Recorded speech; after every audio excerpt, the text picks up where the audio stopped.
¿qué pasaría si cambiamos un poco los roles y mandamos a Mash al mundo de Solo Leveling? Bueno, esa sería la pregunta que les traigo para hoy. Todo comenzaría en el mundo de Mashle, donde Mash simplemente se encontraría entrenando mientras come panecillos como todos sus días. Sin embargo, en ese momento, un ataque mágico llegaría hacia él. Era un ataque dimensional, el cual terminaría teletransportando a Mash a otro mundo, a una mazmorra de Solo Leveling. En este lugar, Mash se encontraría a muchos goblins luchando contra aventureros, lo que lo dejaría bastante sorprendido ya que nunca había visto gente así.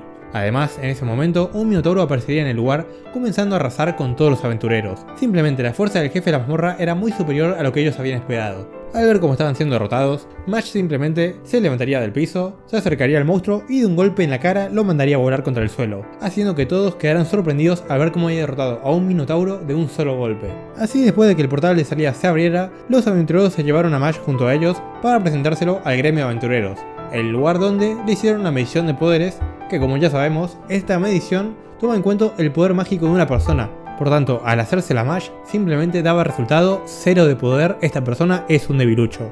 Y todos los aventureros era como, no, créeme que eso está mal, amigo, este tipo está rotísimo.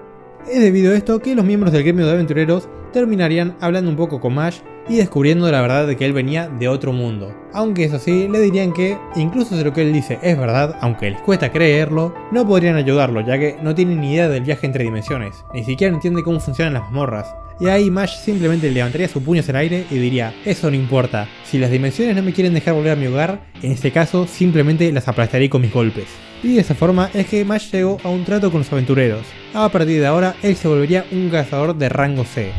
Después de todo, no podía medir su fuerza exactamente, pero viendo que derrotó al Minotauro, no tendría problemas para aventuras de rango C. De esa forma, Mash comenzaría a realizar sus primeras mazmorras, derrotando goblins, hormigas gigantes o todo tipo de monstruos sin ningún problema. Aunque eso sí, en su última mazmorra habría tenido un gran problema. Había ido junto a un grupo curioso que no tenía ningún tipo de curandero y le habían ofrecido un trato muy bueno a Mash, diciéndole que darían muchísimo dinero a cambio de ayudarlos. Lo único que él tenía que hacer era llevar el equipaje, nada más que eso. Algo que a Mash le pareció raro, pero era como, bueno, dinero para el parecillo fácil, me gusta como suena.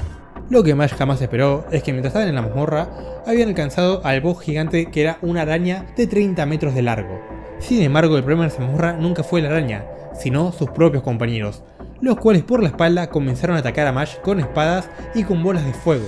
Aún así, cuando todos los ataques fueron hacia Mash, él simplemente dio un salto para atrás esquivando todos los golpes y preguntando qué estaban haciendo. Los aventureros realmente nunca querían ayuda de Mash, lo único que buscaban era llenar el cupo necesario para poder entrar a la mazmorra, y ahora que lo tenían, podían simplemente eliminarlo y nadie se enteraría porque todo lo que sucede en una mazmorra se queda en la mazmorra.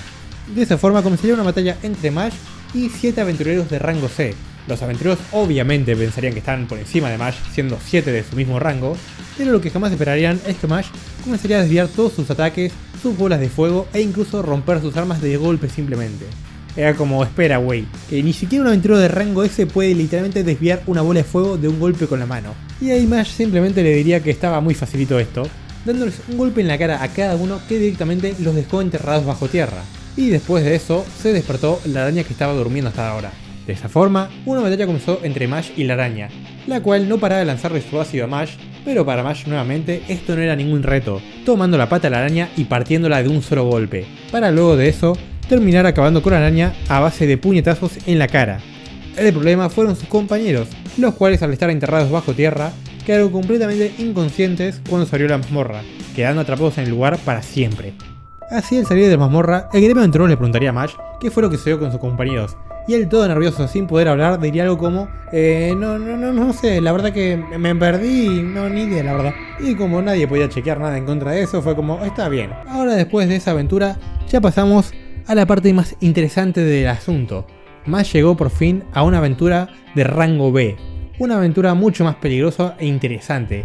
En esta era un total de 20 miembros en el equipo.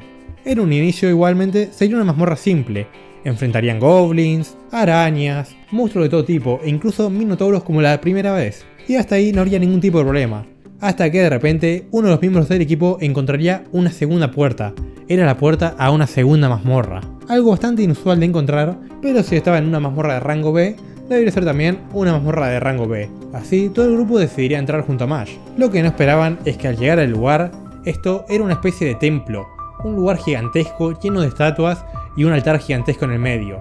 Además, había una inscripción en medio de la habitación, Templo del Dios de la Tempestad, nadie sobrevivirá. En ese momento las puertas se cerraron de golpe y las estatuas cobraron vida, empezando a destrozar a los compañeros de Smash.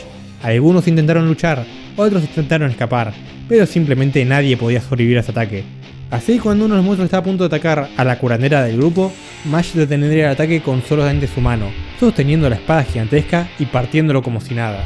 Ahí Smash empezaría a destrozar a todas las estatuas del lugar sin problemas, ya que su fuerza era suficiente para partirlas de golpes. No solo de uno, pero de 2 o 3 golpes ya las destrozaba completamente. Y ahí llegó el verdadero problema de todos. La estatua del altar, la estatua del dios del templo de la tempestad, se había levantado. Esa era una estatua de 20 veces más tamaño que todas las demás. E incluso no importaba cuántos golpes Smash le tirara, nada le hacía daño. Ahora sí, todos sus compañeros estaban completamente aterrados. Quizás Smash los había podido salvar hasta ahora, pero simplemente contra esa cosa no había nada que hacer. Todo se había acabado. O al menos eso es lo que todos ellos pensaban, hasta que vieron cómo Smash, al ver que su golpe no estaba funcionando, se acercó a unas estatuas tiradas en el piso. Tomando su cuerpo, empezó a aplastarlo con sus manos, dándole una nueva forma. Literalmente había creado una raqueta de tenis y una pelota de acero con el cuerpo de las estatuas. Tomando esa pelota y esa raqueta, comenzó a jugar al tenis contra la estatua, lanzándole pelotazos mientras la estatua del dios de la tempestad no paraba de lanzarle rayos láser desde los ojos. Smash esquivaba los ataques mientras sus pelotazos llegaban a golpear contra la estatua y él les volvía a golpear y golpear y golpear una vez más. La estatua simplemente comenzaba a sonreír casi de una manera más turbia mientras Smash la golpeaba. Pero los golpes de Smash no cesaron, hasta que en un punto la estatua terminó cediendo. En ese momento todos vieron asombrados cómo Smash había derrotado a un jefe de rango S posiblemente. Y no solo eso, sino que en el medio de la habitación un altar surgió y un extraño mensaje apareció encima de él. Misión cumplida, Dios derrotado. Liberación total ha sido aceptada. Así, un portal se abrió encima del lugar, poniendo "deseas regresar a tu casa" y permitiéndole así a Smash regresar nuevamente a su mundo después de haberse ganado el mundo de Solo Leveling. Así que bueno, esa sería mi forma de ver cómo sería Smash en el mundo de Solo Leveling, gente. Igualmente me gustaría saber qué opinan ustedes. ¿Consideran que Smash podría derrotar a un boss de rango S? ¿O por el contrario, consideran que sería totalmente acabado como fueron todos los miembros del equipo en el anime de Solo Leveling?